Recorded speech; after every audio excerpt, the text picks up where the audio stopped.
Welcome back to Poorly Educated Today in the News, where the world is held together with duct tape, beef jerky, and somebody's cousin yelling at the TV like it can hear him. I don't know who's in charge anymore, but it feels like the global economy is being run by a fantasy football league where every team name is Oops.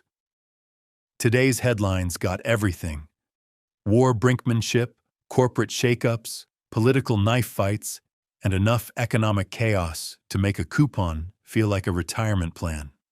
So grab your coffee, hide your receipts, and let's figure out how everything somehow got more expensive again. Segment 1: Ceasefires, Strait drama, and gas pump panic. So the US, Israel, and Iran are sitting around a diplomatic table that looks less like negotiations and more like a Thanksgiving dinner where somebody already flipped the table once. The ceasefire is about to expire, which is basically the geopolitical version of "we'll talk later," which everybody knows means somebody's about to start yelling. Meanwhile, the Strait of Hormuz is turning into the world's most expensive toll booth, except instead of quarters you pay in inflation and stress. Oil prices start creeping up. Gas prices refuse to behave, and suddenly the price of driving to work feels like financing a base boat you don't even own. You ever notice gas prices react faster than a cat near a cucumber? Oil sneezes in the Middle East, and suddenly the pump price jumps like it saw a ghost.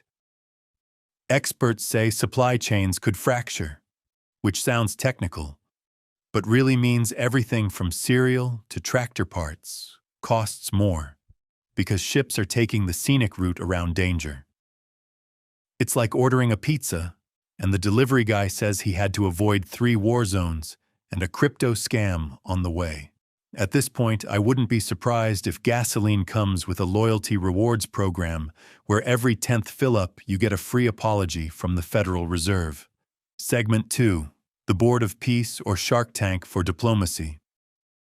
The administration is rolling out something called the Board of Peace, which sounds like either a global negotiation body or a church committee deciding who burned the casserole. Apparently, international diplomacy is getting a corporate makeover, because now peace might come with a subscription model. Nothing says stability like turning global conflict resolution into something that sounds suspiciously like premium cable. You pay enough money, and suddenly you're sitting at the table deciding the fate of entire regions, like it's a fantasy draft. They're talking about rebuilding Gaza using private logistics companies, which feels like hiring the guy who delivers your mattress to also negotiate your family disputes. Look, maybe efficiency helps, but when geopolitics starts sounding like a shareholder meeting, it makes you wonder if world peace is about to come with quarterly earnings calls. Somewhere there's probably a consultant explaining that stability performs better when bundled with premium infrastructure upgrades. I just know if peace gets delayed because somebody forgot to approve a budget spreadsheet, the aliens are going to fly right past Earth and lock the doors. Segment 3: Redistricting maps and political origami. Meanwhile, in Virginia, politicians are drawing district maps like a toddler got loose with a highlighter and a mission. Redistricting season always looks like somebody spilled spaghetti on a map and said, "Yeah, that's fair representation." Both parties are treating congressional boundaries like fantasy football trades, trying to squeeze every possible advantage out of lines that zigzag more than a squirrel on espresso, and they spend millions doing it, which means democracy now costs more than my first pickup truck. You ever see these maps and think, "Wow, that county looks like it lost a fight with a lawnmower"? They'll twist a district so far around itself it looks like a pretzel trying to vote twice. Everybody claims it's about fairness, but fairness apparently means whichever side wins gets to say the word fairness louder. The average voter just wants roads fixed and groceries affordable, but instead we're watching a geometry competition where the prize is control of Congress. At this rate, the next election map is just going to be a QR code that takes you straight to an argument. Segment 4. Cabinet Drama and Lawsuit Olympics.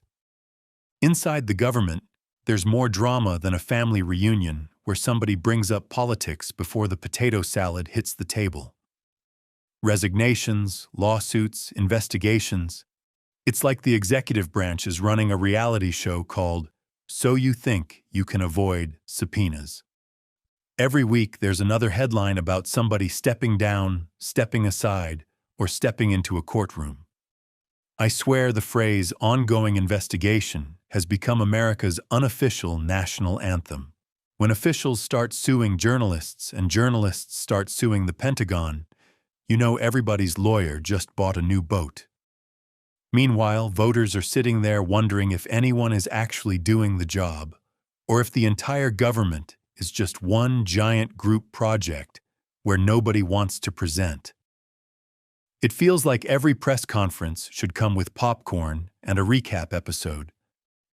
At this point, the only stable institution in America is the comment section, and that place is a digital bar fight. Segment 5. Apple Leadership Shakeup and the AI Rodeo. Over in Techland, Apple is switching leadership, which is basically like changing the driver in the middle of a NASCAR race, while the car is still going 200 miles per hour. Tim Cook moving to executive chairman and John Ternus stepping in tells you one thing. The AI race is heating up faster than leftovers in a microwave with no rotating plate. Every tech company is scrambling to prove they're not about to get replaced by a chatbot that also schedules meetings and tells jokes better than your uncle. Artificial intelligence is the new gold rush. Except instead of pickaxes, everybody's mining data and accidentally teaching robots sarcasm. Companies want AI to solve everything, but we can't even get autocorrect to stop turning hello into helium. Somewhere there's a refrigerator about to start offering career advice, while your phone argues with your car about software updates. The grounded reality is that whoever controls the next generation of AI tools controls the future economy, which means Silicon Valley is basically hosting the nerdiest arm wrestle in history. Segment 6. Global chaos, weird headlines, and the feeling something's off. Then you got all the other headlines piling on like plates at a buffet nobody asked for. Diplomatic tension, aviation scares, economic uncertainty, and just enough weird news to make you question whether the simulation developer is bored. Every day feels like a test to see how much absurdity fits into a 24-hour period. 1 minute it's global conflict, the next minute it's a scandal about a holiday charity event that somehow turned into a luxury expense account. Even the weather is acting confused, giving late-season frost like nature forgot to check the calendar. Sometimes the news feels like a group text where nobody reads the previous messages before responding. Everybody's reacting, nobody's explaining, and somehow the stakes keep getting higher while patience keeps getting lower. The grounded truth is that uncertainty makes markets nervous, makes voters anxious, and makes everybody double-check the price of eggs like it's a stock ticker. When the world starts sounding like a conspiracy board connected with red yarn, it might just be because everything really is connected now. In conclusion, the world right now feels like a pickup truck held together with duct tape barreling down a gravel road while someone in the passenger seat insists the GPS is working perfectly. We've got wars threatening supply chains, politicians redrawing maps like abstract art, tech companies racing toward artificial intelligence supremacy, and an economy that reacts faster than gossip at a small-town diner. The chaos may be exhausting, but at least we can still laugh at how absurd it all looks. Because if you don't laugh, you might start pricing canned beans like investment assets.